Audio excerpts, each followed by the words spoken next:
तो हेलो बच्चों, कैसे हैं आप लोग। आशा करते हैं सभी बच्चे स्वस्थ होंगे, मस्त होंगे और अपने पढ़ाई में व्यस्त होंगे। तो कौन कौन बच्चा बोर्ड 2026 की परीक्षा देने वाला है, कौन कौन बच्चा चाहता है कि अपने बोर्ड 2026 में एक टॉपर बच्चा बन पाए, कौन कौन अपने मम्मी पापा का नाम रोशन करना चाहता है, कौन कौन मेरी तरह डीएम से सम्मानित होना चाहता है। तो आप सभी बच्चों का स्वागत करता हूं। मेरा नाम दीपांशु राजपूत है और मैंने यूपी बोर्ड क्लास 12th में डिस्ट्रिक्ट रैंक 4 गेन की है। तो मैंने 10th क्लास में भी टॉप किया, 12th क्लास में भी टॉप किया। मेरे पास ऐसी क्या सीक्रेट टिप्स थी पढ़ाई के अलावा जो मैंने अपने एग्जाम्स में अपनी कॉपी में प्रेजेंट करने में मदद की। तो आप लोगों को मैं कॉपी प्रेजेंटेशन सिखाऊंगा कि आपको कैसे पढ़ाई के साथ साथ कॉपी प्रेजेंटेशन पर भी ध्यान देना है। क्योंकि अगर आप लोग अभी से तैयारी शुरू कर रहे हो तो आपको कॉपी प्रेजेंटेशन पर भी ध्यान देना होगा।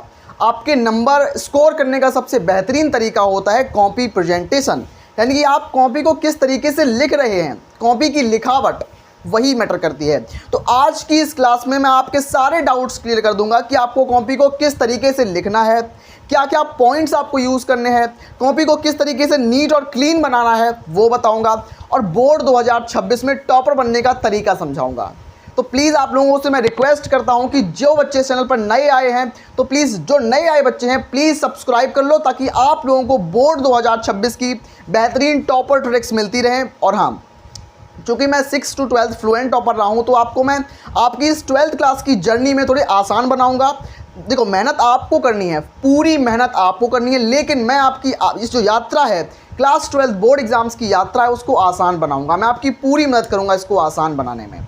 तो बोर्ड 2026 की परीक्षा में कॉपी को कैसे लिखें, नो मैटर कि आप कितना पढ़ाई करते हो। बहुत से बच्चे बोलते हैं मैं 10 घंटे पढ़ाई करता हूं, बहुत से बच्चे बोलते हैं मैं 2 घंटे पढ़ाई करता हूं, और 2 घंटे वाला बच्चा 90% ला रहा है और 10 घंटे वाला बच्चा 85% पे अटक जाता है। ऐसा क्या वो बच्चा करता है कि पढ़ाई के बावजूद भी नंबर नहीं ला पाता। तो सबसे पहले हमें एग्जामिनर की साइकोलॉजी को समझना होगा, एग्जामिनर क्या सोचता है उसके मनोविज्ञान को समझना होगा। पहली चीज़ ये कि एग्जामिनर को नहीं पता कि आपने 10 घंटे पढ़ाई की या 5 घंटे या 2 घंटे। एग्जामिनर को सिर्फ उतना पता है कि आपकी उसके सामने कॉपी रखी हुई है और कॉपी को देख रहा है, और कॉपी के साथ साथ आपके व्यक्तित्व को पहचान रहा है कि आप कितने पानी में हो, आपकी नॉलेज को देख रहा है कॉपी को देखकर। तो कॉपी में ये 8 पॉइंट्स अगर आप यूज़ करोगे ना, केवल 1 2 3 4 5 6 7 8 ये 8 पॉइंट जो बच्चा फॉलो करेगा उसको 100 में 100 नंबर बिल्कुल मिलेंगे। तो ये मतलब मैं बता रहा हूँ आपको, बिल्कुल प्रैक्टिकल चीज़ बता रहा हूँ जो बहुत सारे बच्चों ने यूज़ की, मेरे क्लासमेट्स ने भी यूज़ की, उनके भी बहुत स्कोरिंग मार्क्स आए। आप लोग यूज़ करोगे तो आपकी पूरी मदद मैं करूँगा, नोट्स भी मिलेंगे, सेल्फ नोट्स भी आप लोग बनाओगे, और बोर्ड 2026 में टॉपर भी आप लोग बन पाओगे। तो सबसे पहला क्वेश्चन है कि नया क्वेश्चन कैसे करें। आपने क्वेश्चन नंबर 1 किया, पहला आपने क्वेश्चन किया, उसके बाद आपका पेज भर गया, पेज बच गया, तीन लाइनें बच गई। आपने क्वेश्चन नंबर 1 किया, प्रश्न संख्या 1 की क्वेश्चन नंबर 1 किया, क्वेश्चन नंबर 1 किया, और 1 करने के बाद आपने क्वेश्चन नंबर 1 अटैम्प्ट कर लिया, और लास्ट की 3 लाइन बच गई, तो अब बच्चे क्या करेंगे, यहाँ 3 लाइन से ही क्वेश्चन नंबर 2 डाल देंगे, और इस लाइन में लिखना शुरू कर देंगे।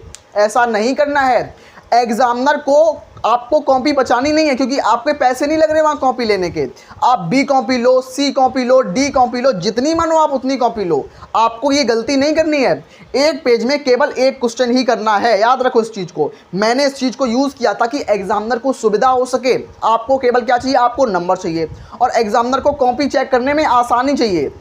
आपको नंबर चाहिए, एग्जामिनर को आसानी चाहिए, तो उसको आसान बनाओ। आपको जगह बचानी नहीं है कॉपी में, आपको इस तरीके से लिखना है कि कॉपी आपकी दूर से चमके, एक अलग इम्पैक्ट पड़े कॉपी को, एक मज़ेदार कॉपी लगे। तो क्वेश्चन नंबर 1 अगर आपने किया है, लास्ट में अगर 3 लाइन छूट रही हैं, 3 के अलावा अगर ज़्यादा 4 भी छूट रही हैं, क्वेश्चन नंबर अगर हम बड़े बड़े क्वेश्चन कर रहे हैं, अगर 4 लाइन भी छूट रही हैं, 3 लाइन छूट रही हैं, स्पेशली 3 लाइन, तो आप लोग नेक्स्ट पेज से स्टार्ट करोगे। तो नया क्वेश्चन नए पेज से शुरू करो, ये सबसे बड़ी ट्रिक होती है। ज़्यादातर बच्चे बहुत पढ़ाई करते हैं, मैं देखता हूँ पूरी साल, बहुत सारी मेरी छोटी बहनें होंगी जो पूरी साल बहुत मन लगा के पढ़ाई करेंगी, लेकिन उनको ये पता नहीं होता है कि आप लोग, मैं रिक्वेस्ट करता हूँ आप लोगों से कि अगर आपका पेज में 3 या 2-3 लाइन बचें, उनको छोड़ दो, एग्जामिनर उसके ऊपर नहीं पड़ेगा, आपके नंबर नहीं कटेंगे। आपको डर है इस चीज़ का, नंबर ना कट जाए, नहीं कटेंगे नंबर, मान लो इस चीज़ को। और नया क्वेश्चन नए पेज से करोगे, ठीक है। पहला पॉइंट ये होगा, नया क्वेश्चन नए पेज से करना है। दूसरा क्वेश्चन को क्रम से करें या नहीं। क्वेश्चन नंबर आपने 1 किया। सबसे पहले मैं आपको बता दूं, क्वेश्चन नंबर आपने 1 किया और बहुत से टीचर यूट्यूब पर बहुत से टीचर बोलते हैं कि क्रम से करने की कोई आवश्यकता नहीं है। आपका मन हो क्वेश्चन नंबर 1 करो, क्वेश्चन नंबर 10 कर दो, फिर उसके बाद क्वेश्चन नंबर 5 कर दो। जैसे क्वेश्चन नंबर 1 किया, 1 के बाद आपने क्वेश्चन नंबर 10 कर दिया, 10 नंबर क्वेश्चन कर दिया। 10 नंबर क्वेश्चन करने के बाद आपने क्वेश्चन नंबर 14 कर दिया, उसके बाद आपने क्वेश्चन नंबर 3 कर दिया। तो ये क्या आप लोग क्रम से लिखोगे या नहीं लिखोगे, इससे नंबर नहीं कटेंगे, मान लिया। लेकिन अगर 1 के बाद 10, 10 के बाद 14, 14 के बाद 3, अगर इस तरीके से लिखोगे तो एग्जामिनर को बहुत चिड़न होगी, वो चिढ़ जाएगा आपसे और आपके नंबर कटना शुरू कर देगा वहां से। तो आपको नंबर नहीं कटाना, यहीं से नंबर कटते हैं। ये गलत धारणा आपकी यूट्यूब से बना दी गई है कि नंबर सीरियल वाइज मत लिखो, सीरियल वाइज लिखो। भले ही आपको आ रहा है क्वेश्चन या नहीं आ रहा, वो मैं बाद में बताऊंगा। जैसे क्वेश्चन नंबर 1 है, आप क्वेश्चन नंबर 2 आ गया, 2 आपको नहीं आता है लेकिन क्वेश्चन नंबर 3 आता है, तो इसके लिए थोड़ी जगह छोड़ दो, थोड़ी जगह छोड़ दो जितने में क्वेश्चन आ सके। मेरी बात मानो इस चीज को। ऐसा नहीं है कि आप क्वेश्चन नंबर 3 कर दो, फिर 2 कर दो, 10 कर दो, 14 नंबर कर दो, 15 नंबर कर दो, फिर 3 नंबर कर दो। एग्जामिनर दुखी हो जाएगा, वो पेज पलटने लगेगा और उसके बाद अगर एग्जामिनर दुखी हो जाएगा तो उसके नंबर आप कट जाएंगे, आपके नंबर कटेंगे, उसके ऊपर कुछ नहीं बीतेगा, आपके नंबर काट लेगा क्योंकि वो चिढ़ जाएगा एग्जामिनर। तो क्वेश्चन को हमेशा सीरियल वाइज करो। 100% नंबर कटने के चांस यही बनते हैं कि सीरियल वाइज क्वेश्चन नहीं करते बच्चे। ऐसा नहीं है, बिल्कुल सीरियल से पढ़ाई करो। मैंने हमेशा, मेरी ट्रिक यही थी, हमेशा शुरू से लेकर क्वेश्चन नंबर 1 से लेकर क्वेश्चन नंबर जितने आते थे सारे क्वेश्चन अटेम्प्ट करने हैं और सारे टाइम मैनेजमेंट के साथ करने हैं। सब कुछ बताऊंगा आज की क्लास में, बहुत अमेजिंग क्लास होने वाली है। एक लाइक जरूर कर दो क्योंकि मैं बहुत गर्मी में पढ़ा रहा हूं, तो प्लीज एक लाइक जरूर बनता है इसके लिए। क्वेश्चन को क्रम से करो, सीरियल वाइज क्वेश्चन करो। 1 2 3 4 5 6 7 8 सब नंबर से क्वेश्चन करो, ठीक है। इस चीज को याद रखना आप लोग। उसके बाद कटिंग पिटिंग ना करो, कटिंग को हाईलाइट ना करें। जैसे कि आप लोग कोई गलती कर देते हो, अब ये बात देख लो, कटिंग ना करो। देखो गलती हो गई, जैसे आपसे, आपको लिखना कुछ और है, लिख आपने कुछ और दिया, तो अब आपको देखो गलती सभी से हो सकती है। मैं भी एक इंसान हूं, मुझसे भी गलती होती है, आप एक इंसान है तो आपसे भी कल को गलती हो सकती है एग्जाम में। अब आप सोचोगे कि जैसे मैंने गलत लिख दिया, जैसे कि जब मैंने गलत लिखा, जैसे मुझे लिखना है बिलियन, मुझे लिखना है बिलियन, मुझे बिलियन लिखना है, बिलियन। जैसे मोलरता लिख ली मैंने, मुझे मोलरता लिखनी है, मोलरता, मुझे लिखनी मोलरता है और मैं लिख देता हूँ मोललता, मोललता, मोललता लिख देता हूँ, मोललता, मोललता। तो दोनों में थोड़ा थोड़ा अंतर है। तो अब आप क्या करोगे, अब आप इसको ऐसे करके नहीं बैठोगे, ऐसे ऐसे ऐसे ऐसे ऐसे नहीं कर रहे हैं आपको सिंपल सा 1 लाइन स्केच करना है। और आपके यूपी बोर्ड के एग्जामिनर्स भी इस चीज़ को अलाउ करते हैं कि आप 1 लाइन स्केच कर सकते हैं। 1 लाइन स्केच मतलब इस तरीके से, इस तरीके से, और वो भी जिस पेज, अगर आपने ब्लैक पेन से लिखा है तो ब्लैक से ही करना, ब्लू से मत कर देना ताकि ये चमके ना। बिल्कुल ये याद रखना, जैसे ब्लैक से आपने लिखा है तो ब्लैक से ही अंडरलाइन कर देना, इसको ऐसे काट देना, एक लाइन से, बस एक लाइन से कटिंग करना, दूसरी लाइन नहीं कटनी चाहिए। क्योंकि आपको इस अपनी गलती को हाईलाइट नहीं करना है, आपको गलती को छुपाना है। तो छुपाने के लिए केवल एक लाइन करना, ये याद रखना, ये टिप याद रखना आप लोग प्लीज़। कटिंग को हाईलाइट ना करें, बस ये मान लेना। सारे क्वेश्चंस अटैम्प्ट करो। बहुत से बच्चे बोलते हैं कि मुझे क्वेश्चन नंबर 2 बिल्कुल नहीं आ रहा है, या क्वेश्चन नंबर 3 बिल्कुल नहीं आ रहा है, क्वेश्चन नंबर 4 आ रहा है, क्वेश्चन नंबर 5 आ रहा है। अगर आपके साथ गलती होती है ये कि आपको क्वेश्चन नंबर 1 आ रहा है या क्वेश्चन नंबर 1 आ रहा है, उसके बाद आपको क्वेश्चन नंबर 2 नहीं आ रहा, क्वेश्चन नंबर 3 आ रहा है, क्वेश्चन नंबर 4 नहीं आ रहा है, तो क्या करें इस सीजन में? इनको छोड़ दें या अटैम्प्ट करें? छोड़ना बिल्कुल नहीं है, क्योंकि आपके एग्जाम्स में माइनस मार्किंग नहीं होती। आप कैसा भी लिख रहे हो, कितना लिख रहे हो, आपको आपके पेज अगर भरा हुआ है, आपका अगर पेज भरा हुआ है तो आपको नंबर मिलेंगे। छोड़ के नहीं आना है। बहुत से बच्चे छोड़ देते हैं, तो छोड़ के नहीं आना है, सारे क्वेश्चंस को अटैम्प्ट करना है, सारे क्वेश्चंस को अटैम्प्ट करना है, ठीक है। तो सारे क्वेश्चंस अटैम्प्ट करो, ये बात है। अब आई एक टॉपर ट्रिक बनने की बात। इसमें जो इंपॉर्टेंट टॉपर ट्रिक्स हैं वो टॉपर ट्रिक बताऊंगा। टॉपर ट्रिक कैसे, टॉपर क्या ऐसी स्पेशल ट्रिक होती है टॉपर्स के पास? तो इंपॉर्टेंट वर्ड्स को हाईलाइट करना सबसे बड़ी चीज़ होती है।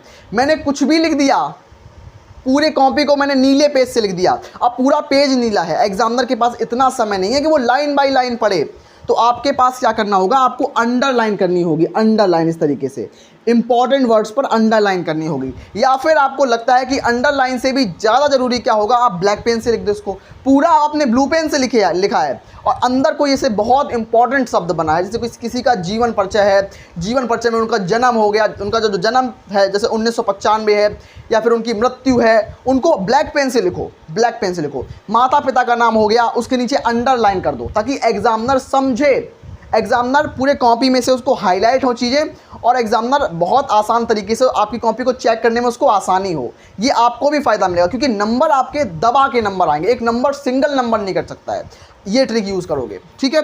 तो सारे क्वेश्चन अटेम्प्ट करने हैं, इंपॉर्टेंट वर्ड्स को हाईलाइट करना है या सीधा ब्लैक पेन से ही लिख देना है, ठीक है। अंडरलाइन करो, हाईलाइट कर दो उस चीज़ को, गलती को हाईलाइट नहीं करना, अपने इंपॉर्टेंट वर्ड्स को हाईलाइट करना है। इस चीज़ को याद रखना, बहुत से बच्चे गलती हो गई इसको करते रहते हैं, उसको हाईलाइट कर देते हैं एकदम से, ऐसा नहीं करना आप लोगों को, ठीक है। इंपॉर्टेंट वर्ड्स को हाईलाइट करना, ठीक है, जो इंपॉर्टेंट वर्ड्स हैं। टाइम मैनेजमेंट करो, ये सबसे स्टार पॉइंट है मेरे लिए, स्टार पॉइंट है।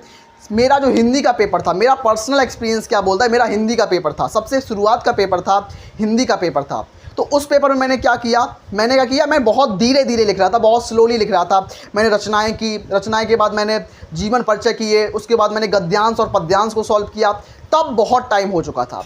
अब मेरा दिमाग खुला कि मैंने बहुत लेट कर दिया है, क्योंकि मैंने टाइम मैनेजमेंट किया था, लेकिन उस टाइम वो बन नहीं पाया। मैं बहुत सुंदर सुंदर राइटिंग में बना के लिख रहा था, और मेरे पास मुश्किल से 1 घंटा बचा हुआ था, मुझे पूरा आधे से ज़्यादा पेपर सॉल्व करना था उस टाइम में।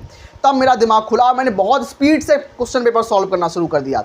एक समय प्रबद्धता बनाओ, एक समय को प्रबंधित करो कि मुझे इतने टाइम में जीवन परिचय करना है, 10 मिनट में मुझे जीवन परिचय करना है, 10 मिनट में मुझे कहानी करनी है, 10 मिनट में मुझे खंड काव्य करना है। ऐसे शुरुआत से ही बिल्कुल टाइम मैनेज करते हुए चलो। एग्ज़ाम में समय ना बचने के कारण बहुत से बच्चों के क्वेश्चन छूट जाते हैं, भले ही उनको क्वेश्चन आता है, लेकिन अगर कॉपी में नहीं लिख पाए तो एग्जामिनर को कैसे पता लगेगा कि आपको क्वेश्चन आता है। तो समय प्रबंधन बहुत ज़रूरी है, टाइम मैनेजमेंट बहुत ज़रूरी है।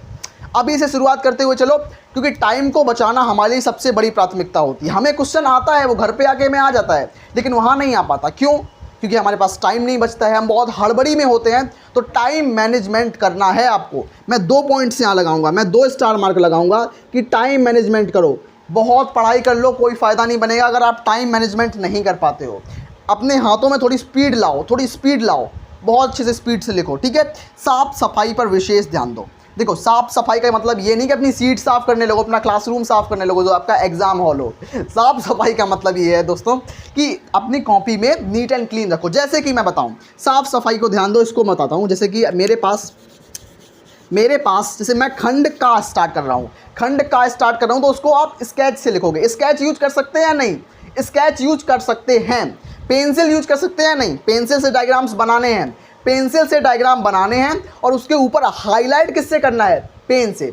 आप पेंसिल से डायग्राम बनाओ। जैसे कि मैंने फूल का चित्र बनाया, फूल का चित्र बनाया, इस तरीके से मैंने फूल बना दिया, इसको बनाने के बाद इसको हाईलाइट किससे करूंगा? पेन से। तो पेंसिल से बना लो ताकि आपको कोई दिक्कत हो, डायग्राम सही से नहीं बनाओ। फिजिक्स में ले लो, फिजिक्स में डेरिवेशन होती हैं, डेरिवेशन में हर डेरिवेशन में डायग्राम होता है, और जो बच्चा डायग्राम लिखेगा पूरे नंबर आपके मुट्ठी में हो जाएंगे। एग्जामिनर डायग्राम से इंप्रेस होता है बहुत ज़्यादा। मैंने स्कोर किया इतने अच्छे मार्क्स, 95 मार्क्स, कैसे? डायग्राम की मदद से। डायग्राम एक कंसेप्ट को शो करता है कि आपको अच्छी इन्फॉर्मेशन है, ये बताता है डायग्राम, ठीक है। जैसे कि मेरे पास खंड का है, तो खंड का को आपको स्केच से लिखना है। स्केच से खंड का आपने लिख दिया, खंड का, तो खंड का को आपको स्केच से लिखना है। और उसके बाद नीचे प्रश्नोत्तर संख्या डालोगे, प्रश्नोत्तर संख्या 1, फिर उसके बाद उत्तर लिखोगे, यहाँ से उत्तर करके ऐसे करके। तो आपको इस चीज़ को आप स्केच से भी लिख सकते हो, ब्लैक स्केच से लिख सकते हो। अंडरलाइन करनी हो, जैसे अंडरलाइन आप स्केच से कर सकते हो। किससे? ब्लैक स्केच से। ये बताएगा कोई नहीं, स्केच से नंबर नहीं कटते हैं, दिमाग से निकाल दो। स्केच यूज कर सकते हैं, ब्लू स्केच अगर आपको यूज़ नहीं, ब्लू स्केच से लिखोगे नहीं आप लोग, कहीं आपको जैसे यूज़ करनी हो, थोड़ी बहुत आप यूज़ कर सकते हो, लेकिन ब्लैक स्केच से आप हेडिंग डाल सकते हो। उसके अलावा आप ब्लैक स्केच से इंपॉर्टेंट वर्ड्स लिख सकते हो, ब्लैक स्केच यूज कर सकते हैं, अलाउ है ब्लैक स्केच। उसके अलावा कलर अलाउ है या नहीं? देखो, कलर अलाउ नहीं है। मैं बता दूं, बहुत से लोग बोलेंगे कलर अलाउ है या नहीं। बायोलॉजी के अंदर या किसी केमिस्ट्री के अंदर आप बोलोगे कि कलर लगाऊं क्या? नहीं। देखो, कला का पेपर नहीं है ये केमिस्ट्री है, ये फिजिक्स है, ये बायोलॉजी है। इसमें हमें कला को प्रदर्शन नहीं करना, हमें कलर नहीं करने, क्योंकि हमें प्राथमिकता किस चीज़ को देनी है? टाइम मैनेजमेंट को। अगर हम रंगने लगेंगे, पोतने लगेंगे उसको, तो हमारे पास समय नहीं बचेगा। और समय को बचाना है हमें केवल एक क्वेश्चन अटैम्प्ट नहीं करना, हमें पूरा इंटायर पेपर सॉल्व करना है। तो हमारे पास इतना समय नहीं होता कि हम उसमें कलर करें। और हाँ, एग्जामिनर यूपी बोर्ड में कलर अलाउ भी नहीं है। बायोलॉजी के अंदर, केमिस्ट्री के अंदर कलर गलती से मत कर देना, by the chance number cut जाएँ, तो इससे नंबर कटने के चांसेस बन सकते हैं। हाँ, स्केच यूज़ कर सकते हो, ब्लैक पेन यूज़ कर सकते हो, ब्लू पेन यूज़ कर सकते हो, पेंसिल यूज़ कर सकते हो, इतनी चीज़ें अलाउ हैं यूपी बोर्ड में। कलर यूज़ नहीं अलाउ है, क्योंकि आपको कला का पेपर थोड़ी देना है, बस आपको डायग्राम ऐसे बनाना है कि आपका एग्जामिनर समझ ले आपका डायग्राम, आप समझ लो, कोई तीसरा समझे या ना समझे नो मैटर, आप समझो, आपका एग्जामिनर समझे, बस। आपको बहुत सजाने नहीं लग जाना डायग्राम को, बहुत सजा रहे अच्छे तरीके से ताकि आपके 4 क्वेश्चन छूट जाएँ, 5-5 नंबर के आपके 20 नंबर पहले ही चले जाएँ। ऐसा नहीं करना है। अच्छे से डायग्राम, एक रफ डायग्राम बनाना है, बस उसके ऊपर ब्लैक पेन से अंडरलाइन या हाईलाइट कर देना है आपको। ये बहुत अच्छा ठीक होता है। ठीक है, साफ सफाई पर ध्यान दो, लेटर्स को बहुत अच्छे से लिखो, एक गोल गोल लेटर बनाओ अभी से। तो मैं तो बोलता हूँ कि अभी से शुरुआत करो। अंडरलाइन पेज, आप 1 पेज हैंड राइटिंग करो daily, 1 page hand writing daily करो। आप कितना लिख रहे हो नो मैटर, आप स्कूल में कितना कर रहे हो कुछ मैटर नहीं है। आप 1 पेज उठाओ, आप केमिस्ट्री ले लो, फिजिक्स ले लो, हिंदी ले लो, इंग्लिश ले लो, कुछ भी, हिंदी और इंग्लिश की 1-1 पेज हैंड राइटिंग करो, जिससे आपकी स्पीड बढ़ेगी, आपका टाइम मैनेजमेंट बढ़ेगा। अभी से करो, क्योंकि जुलाई से अगर आप करोगे ना तो आपको फ़ायदा मिलेगा इन सब चीज़ों का, और आगे चल के आप मुझे बोलोगे कि भैया आपने जो बताया मैंने वो फॉलो किया और मेरे 95% आ गए। तो ये आपके लिए बेनिफिशियल है और मेरे लिए भी बेनिफिशियल है। ठीक है, ABC कॉपी ले सकते हैं या नहीं, देखो A कॉपी लो, B कॉपी लो, C कॉपी लो, D कॉपी लो, उससे कोई फ़ायदा नहीं। लेकिन हाँ, ऐसा नहीं करना कि आपने A कॉपी को आधा भरा, A कॉपी को आधा भर दिया और बोला B कॉपी दे दो, तो एग्जामिनर चिढ़ जाएगा इस चीज़ से, और बाई द चांस आपकी कॉपी चेक भी ना हो। जैसे कि आपने A कॉपी को लिया, उसको पूरा भर दिया, आपको ज़रूरत है B कॉपी की तो आप B कॉपी ले लो, तो इसमें आपको ज़रूरी है B कॉपी लेना। ऐसा नहीं है कि B कॉपी ले ली तो आपके नंबर कट जाएंगे, नंबर B कॉपी से नहीं कटेंगे। लेकिन हाँ, अगर अनाप शनाप लिख रहे हो, बड़ा बड़ा के लिख रहे हो, बहुत बड़ा के क्वेश्चन नहीं लिखने। बहुत से बच्चे बोलते हैं मैं बड़े बड़े क्वेश्चन लिख के आया हूँ, मैं 5-5 नंबर के क्वेश्चन में 3-3, 4-4 पेज में करके आया हूँ। ऐसा नहीं होता है। क्वेश्चन के लिए जो हमारे पास शब्द सीमा जो होती है उसको प्रिस्क्राइब नहीं करना है। Do not prescribe the words limit of the question. हमें प्रश्न की जो शब्द सीमा है उसका उल्लंघन नहीं करना है, ये हमें पता होना चाहिए। जैसे 4 नंबर का क्वेश्चन है तो उसके लिए हमें 50 से 60 शब्द इनफ होते हैं। 4 नंबर के क्वेश्चन के लिए 50 से 60 शब्द इनफ होते हैं। और जैसे कि लॉन्ग क्वेश्चन है, लॉन्ग क्वेश्चन 1.5 पेज में कर दो, 1.5 पेज से ज़्यादा नहीं करना है। 1.5 पेज या 2 पेज हो जाए, 2 पेज इनफ है, 2 पेज मोर देन इनफ है, चिंता नहीं करनी। और ये 2 पेज के बाद आपको बहुत बड़ा नहीं क्वेश्चन करना है, क्योंकि आपको सिर्फ और सिर्फ एग्जामिनर को इम्प्रेस करना है।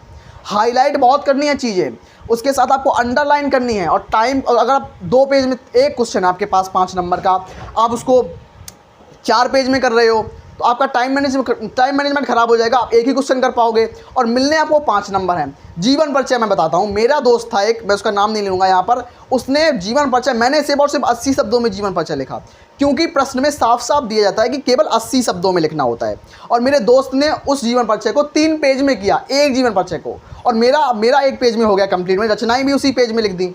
उसने 3 पेज में किया और उसके 62% नंबर आए और मेरे 92% मार्क्स आए, और मैं जिले में 4थी रैंक आई। और उसने 3 कॉपी ली, A कॉपी ली, B कॉपी ली, C कॉपी ली, फिर भी बेचारे के 62% आए। बहुत दुख की बात है, क्योंकि उसने टाइम मैनेजमेंट नहीं किया और सारे क्वेश्चन वो अटैम्प्ट नहीं कर पाया। ये प्रॉब्लम थी उसके साथ। तो आपको कहीं ये प्रॉब्लम ना हो, ताकि मैंने आपको सारे पॉइंट्स बताए, मैं दोबारा से इनका रैपिड रिवीजन करा देता हूँ आपको। नया क्वेश्चन नए पेज से स्टार्ट करना है, और क्वेश्चंस को क्रम से करो, और कटिंग को हाईलाइट ना करो, केवल एक लाइन से कटिंग कर दो। सारे क्वेश्चन अटैम्प्ट करो, भले ही आपको आता हो या नहीं आता हो, उसके बारे में कुछ भी बना के लिख दो। और हाँ, अगर आप लोग बोलोगे कि बना के कैसे लिखना होता है, ये भी बहुत बच्चे पूछते हैं कि बना के कैसे लिखें, बना के लिखें कैसे, ट्रिक से कैसे लिखें, मैं बता दूंगा। मैं यहाँ पर हाजिर हूँ, मैं थोड़ा एक्सपीरियंस के साथ आपको अच्छे से समझाऊंगा कि कैसे आपको बना के लिखना होता है, बना के लिखने की ट्रिक बता दूंगा। ठीक है, इंपॉर्टेंट वर्ड्स को हाईलाइट करना, उसके बाद टाइम मैनेजमेंट करना, साफ सफाई पर ध्यान देना, किसकी, राइटिंग पर, कॉपी पर साफ सफाई पर ध्यान देना। ठीक है, डायग्राम साफ सुथरे बनाना। ABC कॉपी ले सकते हैं, इसमें कोई दिक्कत वाली बात नहीं है। अब बच्चे बोलेंगे कि फिजिक्स में और मैथमेटिक्स में कैलकुलेशन कहाँ पर करें, स्पेशली फिजिक्स केमिस्ट्री में कहाँ करें। तो आपके पास लास्ट पेज होगा, लास्ट पेज में आप रफ लिख दोगे, इस तरीके से रफ लिख दोगे और रफ लिखने के बाद इसके नीचे अंडरलाइन कर दोगे इस तरीके से, रफ लिखने के बाद अंडरलाइन करोगे। फिर यहाँ पर आप अपनी कैलकुलेशन जिस तरीके से करोगे, कैलकुलेशन इस तरीके से कर देना और कैलकुलेशन करने के बाद इसको काट देना इस तरीके से काट देना, ठीक है। और जिससे एग्जामिनर समझ जाएगा कि ये एक रफ है और एग्जामिनर को कोई परेशानी नहीं होती। अगर आप रफ नहीं करोगे, बहुत से बच्चे बोलते हैं अगर रफ ना करें तो पेपर के अंदर आप रफ नहीं करनी है, कॉपी के लास्ट पेज में रफ करनी है। अगर रफ नहीं करोगे तो एग्जामिनर समझ जाएगा कि आपने नकल की है। जो बच्चा रफ करता है, मैंने भी रफ की थी, उससे नंबर नहीं कटते, उससे एग्जामिनर समझता है कि बच्चे ने कैलकुलेशन की है तब उसका आंसर आया है। तो आपको पूरे इंटायर चीज़ें आपको समझ में आई होंगी। मैंने पूरी कोशिश की, पूरी शिद्दत से कोशिश की कि मैं आपको समझाऊं कि कैसे बोर्ड एग्जामिनेशन में कॉपी लिखी जाती है, कैसे आप 95% का आपका जो सपना है वो पूरा हो पाएगा। मिलते हैं ऐसी धमाकेदार बेहतरीन वीडियो में, तब तक के लिए धन्यवाद। मिलते हैं नेक्स्ट वीडियो में।